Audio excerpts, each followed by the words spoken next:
Salut à tous, je suis Kaiwai et vous êtes sur Dragon Collection, la chaîne entièrement consacrée à Dragon Ball. Que s'est-il passé aujourd'hui? Eh bien, certains japonais ont mis la main sur le DVD, le Blu-ray de Dragon Ball Super Broly, le film qui sort officiellement demain. Dans une des versions collector du DVD, eh bien, il y avait un livre, un artbook, qui comportait notamment une interview de King Yoku. Qui est King Yoku? Je vous l'ai déjà dit, c'est le chef de la Dragon Room, c'est le nouvel éditeur de Toriyama, c'est le rédacteur en chef depuis très longtemps du V-Jump, donc le monsieur a un certain poids par rapport à Dragon Ball. Il est interviewé donc dans le petit livret en question, et on a appris, eh bien, on s'y attendait pas du tout, on s'attendait à avoir une information concernant Dragon Ball Super, la suite de l'animé, depuis très longtemps maintenant. Ça ne vient pas, eh bien, on vient d'apprendre qu'en fait ils étaient en train de bosser sur un second film, Dragon Ball Super. C'est pas étonnant évidemment, parce qu'on a déjà eu deux autres films ces dernières années, Dragon Ball Z. On a le film Dragon Ball Super qui a eu un succès colossal, qui finit d'ailleurs sa tournée mondiale avec la Chine, sorti il y a quelques semaines en Chine. Voilà, et évidemment vous le savez, ça a eu énormément de succès, c'était très bien fait, ça a plu à beaucoup de monde. Donc c'est pas si étonnant d'avoir une information concernant le film. Par contre, ce qui est étonnant, c'est de l'avoir maintenant, dans ce petit booklet, de la part du chef de la Dragon Room. On apprend très peu de choses, c'est juste que c'est en chantier. Alors en chantier, ça veut dire quoi? Ça veut dire qu'ils n'en sont nulle part, hein. Il n'y a ni image, ni quoi que ce soit. Si vous voulez savoir un petit peu, avoir cette interview, pouvoir la lire, eh bien, je vous conseille d'aller sur des sites comme db-z.com, Dragon Ball Ultimate ou bien Dragon Ball Super France, qui est également fortement à la page. Vous aurez toutes ces informations là et vous pourrez lire ça tranquillement chez vous.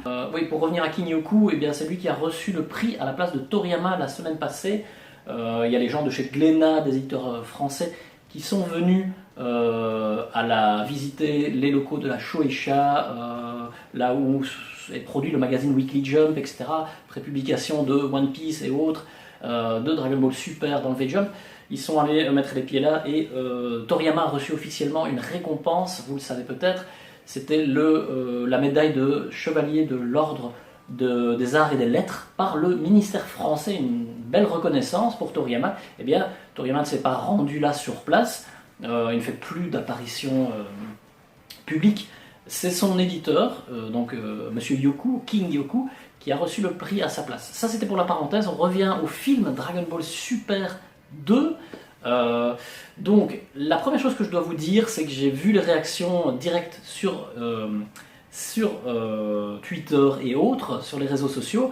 Beaucoup de gens pensent que parce qu'on nous dit qu'ils travaillent sur, ou qu'ils pensent à un film Dragon Ball Super 2, eh bien ça veut dire que ça annule toute possibilité de sortie de la série qu'on attend depuis un petit moment, qui avait été annoncée, leakée par certaines rumeurs en juillet.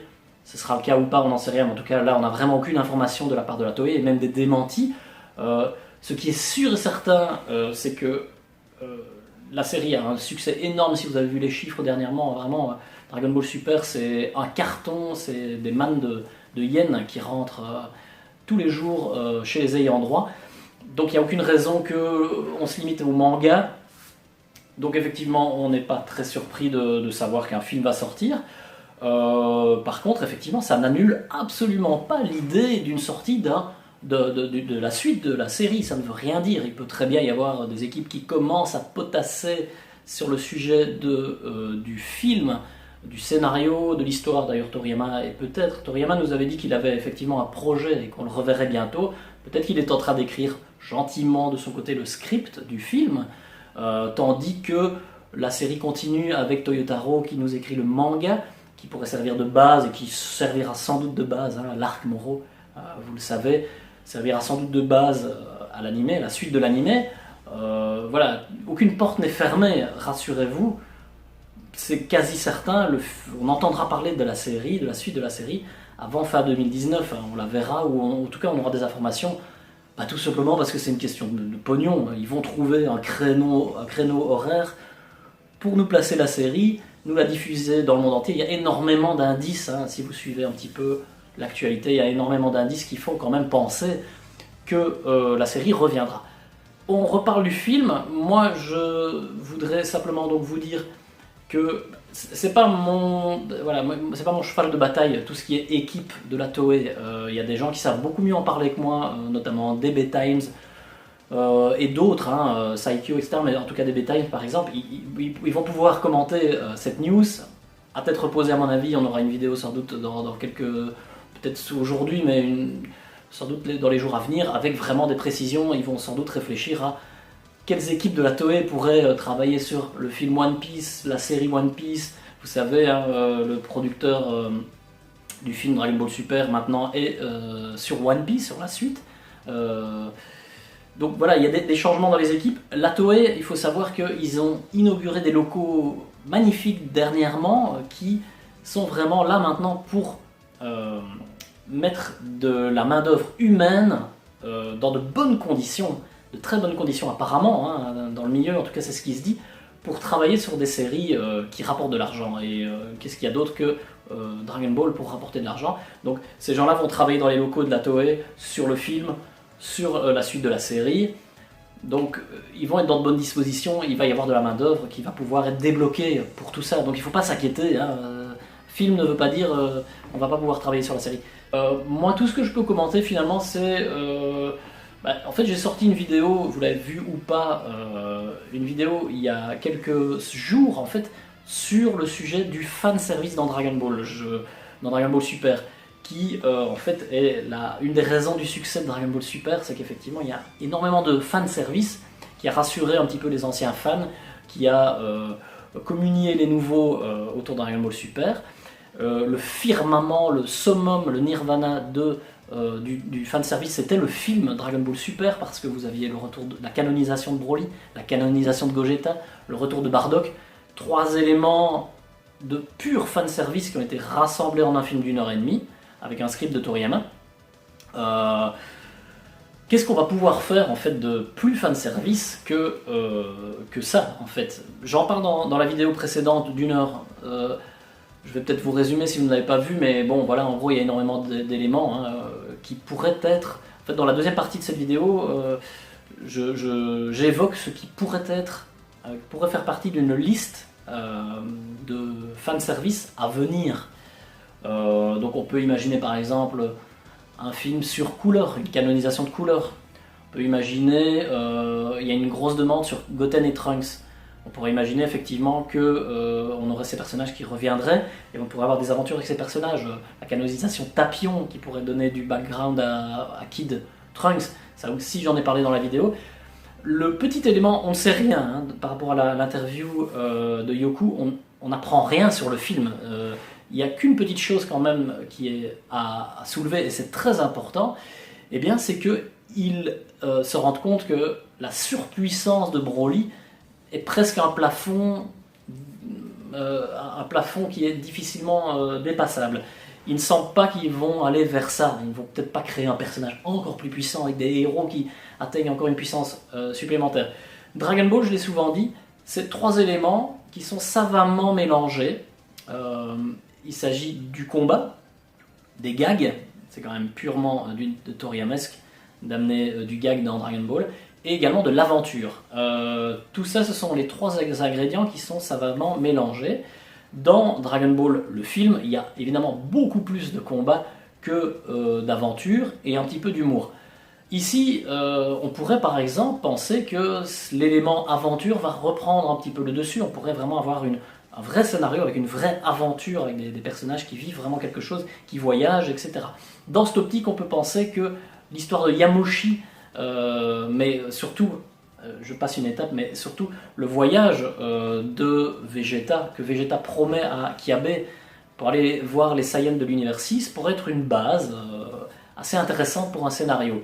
Pour écrire toutes sortes de choses, je l'ai également mentionné dans une autre vidéo précédemment. Je vous mettrai les liens dans les commentaires parce que c'est des vidéos où j'ai vraiment énormément poussé le sujet. Donc je ne vais pas revenir là-dessus, mais en gros voilà.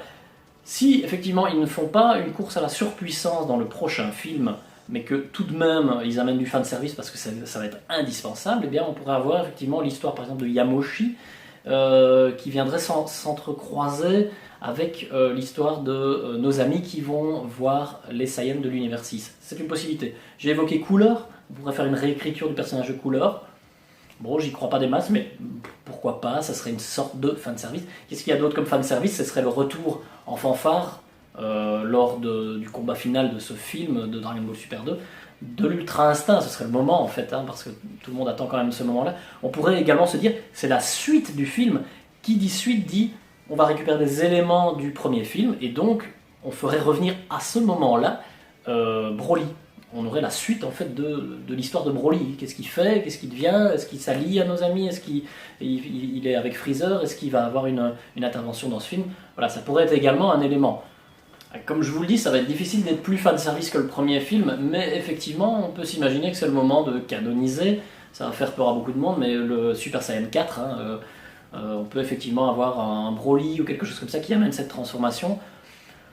Voilà, il y a beaucoup de possibilités, effectivement. Et puis il y a quelque chose qui ressort quand même, j'en ai également parlé dans la précédente vidéo, c'est pour ça que je vous invite à la regarder, c'est que le personnage de Cell a déjà été... on l'a déjà entendu en interview, je ne sais plus où, mais Cell, je suis pas pour, hein, mais ça pourrait être effectivement un personnage qui pourrait être ressuscité d'une manière ou d'une autre, qui débarquerait, et en fait le truc de Cell, parce que comme ça paraît con, mais le truc de Cell c'est qu'il a les cellules de Freezer à la fois et des Saiyans, et d'autres personnages, mais principalement, ce qui veut dire que s'il s'entraîne, il pourrait développer avec ses cellules des pouvoirs, par exemple Golden Freezer ou les Saiyans divins, et avoir une espèce de mélange des deux pour faire un personnage surpuissant. Bon là encore une fois on serait à la course à la surpuissance. Est-ce que ce serait intéressant? Je ne suis pas certain. Ça pourrait être développé aussi dans la suite de l'histoire après Moro. On peut encore une fois s'imaginer que Moro pourrait être adapté en film. Pourquoi pas? Ce serait peut-être dommage, j'en sais rien, ou pas. En 1h30, est-ce qu'on pourrait condenser toute cette histoire? C'est à voir, puisque pour l'instant, on n'est pas du tout à la fin du manga, à la fin de l'arc Moro en manga, donc à voir, mais ça pourrait être adapté. On pourrait même imaginer, hein, et là je vous donne toutes sortes de pistes en y réfléchissant, on pourrait même imaginer que beaucoup de monde a adoré l'arc Goku Black, Mirai Trunks, le retour.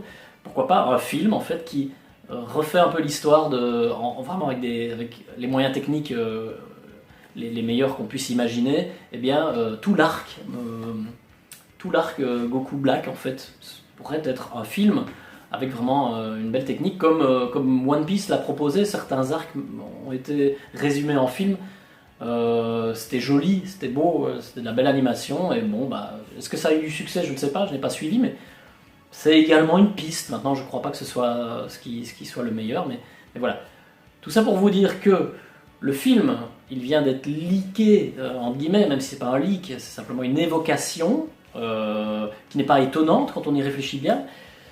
Ils n'en sont nulle part, donc ne vous imaginez pas l'avoir fin d'année 2019, ça n'aurait aucun sens. On peut s'imaginer que ça pourrait être le cas en 2020, fin 2020 par exemple, avec le même timing que le film Broly.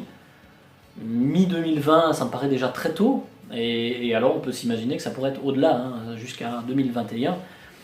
Donc voilà, peut-être d'abord la série, le retour de la série, la hype monte, et hop, on suit avec un film de manière canon, hein, progressive. C'est envisageable. Voilà en gros tout ce que j'avais à vous dire, hein. Donc à retenir, le film est évoqué officiellement par Yoku, le chef de la Dragon Room. C'est un fait. Il est évoqué, ne vous imaginez pas l'avoir dans les mois qui viennent. Ça ne veut pas dire, donc ça c'est la deuxième chose, ça ne veut pas dire que la série Dragon Ball Super ne sortira pas. Au contraire, il va falloir de la matière, hein, pour alimenter un petit peu l'usine à figurines. Et surtout, c'est tout ce que j'ai à vous dire en fait, hein. Regardez également mes petits compères Dragon Ball Times, DB Times, Saikyo et autres, qui à mon avis développeront un petit peu plus la chose et recroiseront peut-être des informations qu'ils ont eues de leur côté. Je vous souhaite une bonne soirée, et je vous dis merci, à bientôt, partagez et surtout suivez-moi, hein, appuyez sur la petite clochette afin de ne rien rater de mes trop peu nombreuses vidéos. Je vous remercie, à bientôt, salut!